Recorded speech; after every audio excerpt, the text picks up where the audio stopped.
பீகார் சட்டசபை தேர்தலில் காங்கிரஸ் கட்சி 61 தொகுதிகளில் போட்டியிட்டு வெறும் 7 தொகுதிகளில் மட்டுமே முன்னிலை வகிப்பது இந்தியா கூட்டணி ஆதரவாளர்கள் மத்தியில் அதிருப்தியை ஏற்படுத்தியுள்ளது.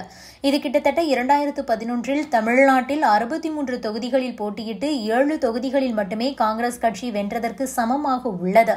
இதனால் தமிழ்நாட்டிலும் காங்கிரஸ் கட்சியை பலரும் விமர்சிக்க தொடங்கியுள்ளனர். பீகார் சட்டசபை தேர்தலில் பதிவான வாக்குகளை எண்ணும் பணிகள் விறுவிறுப்பாக நடந்து வருகிறது.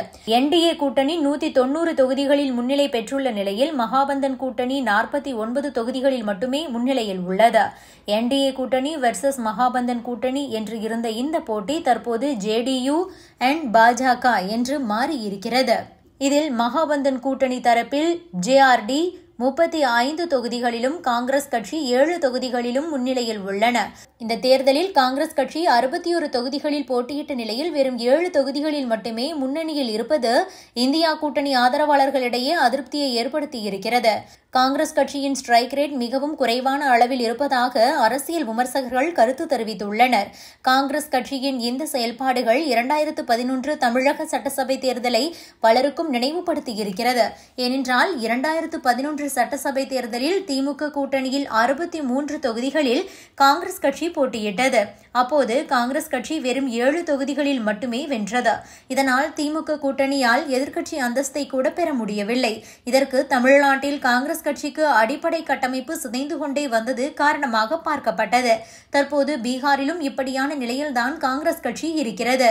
ஏற்கனவே மதம் மற்றும் சாதி ரீதியிலான அரசியலை பாஜக மற்றும் ஜேடியு கட்சிகள் முன்னெடுத்த நிலையில் இந்தியா கூட்டணி தலைவர்கள் முன்னேற்றம் வேலைவாய்ப்பு என்ற திட்டத்தை கையில் எடுத்தனர். அதேபோல பீகாரில் காங்கிரஸ் கட்சிக்கு போதுமான பூத் கமிட்டி உறுப்பினர்களே இல்லை என்றும் விவரமறிந்த சிலர் விமர்சிக்க தொடங்கியுள்ளனர்.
Subscribe to One India and never miss an update.